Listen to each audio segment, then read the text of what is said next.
Greetings, YouTube. Today I'll be reviewing The Naked Lady Who Stood on Her Head, a psychiatrist's stories of his most bizarre cases. Gary Small, MD, and Gigi Vorgan, which is his wife. She is the author of The Memory Bible, which I've never heard of before. And he is the UCL Seminole Institute works at the UCL Seminole Institute for Neuroscience and Human Behavior. I believe he has an emphasis in geriatric dementia. Um, he gives a little blurb about himself at the beginning, so you have an idea where he comes from. And the book moves through time. So like it starts in 1978 and goes all the way up to 2005. So each chapter is a jump in time. And while he doesn't necessarily do any more little biographical blurbs, from the context of each chapter, you see his life change over time. Girlfriend, another girlfriend, hooks up with Gigi, living with Gigi, married to Gigi, first kid, second kid, moving house, associate professor, tenure, yada yada yada. So it moves through time. It's kind of an interesting thing. You're getting little slices of life as it goes along, even though it's all context, it's all contextual because he's not specifying this like this is what happened. It just kind of works it into each chapter. And these are true stories, though he has condensed things here and stretched things there to kind of make a more of a narrative structure. And the title of the book, The Naked Lady Who Stood on Her Head, was an actual case he had. He got called to a room at a hospital during his residency as a psychiatric doctor, and it's a room where they put people that needed psychiatric help from the emergency room, or the police brought them in and said, and it was like a locked room, and he walked over, slid the window open to look inside, and there's a woman doing a headstand very well, naked. Closes it, blinks a couple times, looks back in, calls security, gets a nurse, starts trying to process the problem. She had a diabetic episode and her blood sugar was so low that she was completely out of it. Literally had no idea what was going on.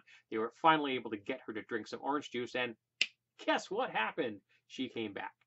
One of the things I noticed in this, and I don't know why it is, and there's one or two explanations. One, he did a lot of stuff about insecure men and overbearing parents, specifically overbearing mothers. Now that could be because he's trying to tell us something, or it just could because the universality, the ubiquity of those events in everyone's lives is so common that these things just come up a lot. I don't know which it is, but either way, it's interesting. He deals with one chapter of a guy who has true hysterical blindness. He closes his eyes and tells people he's blind.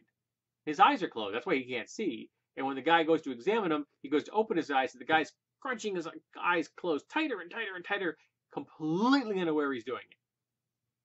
And he's doing this because through his entire life, he had never been allowed to express himself emotionally to his father because his father was a crappy parent. And when it finally came to a head, he got so angry, something he had never done before, that he wanted to punch his father. But of course, you can't punch your father. You want to punch your father. You can't punch your father. You want to punch your father. You can't punch your father. Hysterical blindness. That was his brain's way of finding an out. If you're blind, you can't punch anybody. He's eventually able to, over a 2-week period, get that to finally go away forever, and they began to work on their issues. He had a guy in here who was discussing his kind of driftiness. He'd lose focus, and he was afraid because Alzheimer's ran in one side of his family that he was suffering from this, or in the early stages thereof. And they said it got worse in the afternoon. Not uncommon.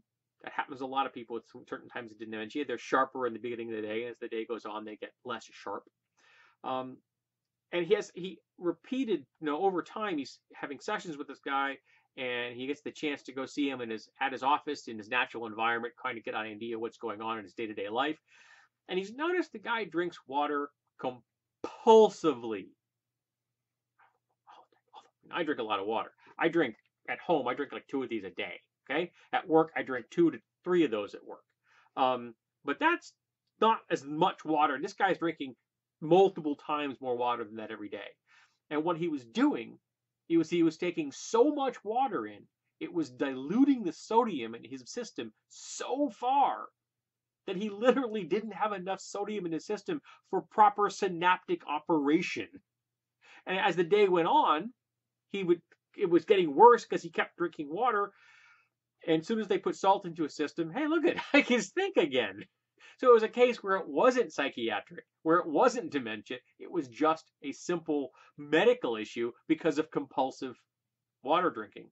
That's a weird one, but thankfully he solved it. Get the guy not to be compulsively drink, or until he stops compulsively drinking, taking salt occasionally. That might help. So the cases in this are interesting. I really enjoyed his story, his writing style with the help of his wife, Gigi, helping him along the way. I'm sure that she had a lot to do with it. Was very approachable. It was it was easy to read, even though it's not a huge book. It still moved pretty quickly. And I will admit that the last chapter was the worst. It was the most depressing. He ends it on a really depressing note, which is him having to diagnose his mentor with something that nobody wants to hear. And it was reality. And that's sometimes what happens. It's not fair. It's not unfair. It just is. So if you like stories about psychiatry or mental health, people with different kinds of mental issues, and even if it's just as a voyeurist thing or because you're trying to understand your own or your other people's mental illnesses, this is definitely a book I would recommend. The title was somewhat provocative, but the story itself was not overly salacious. Diabetes, just someone not taking care of themselves. But the reason she wasn't taking care of herself was also interesting.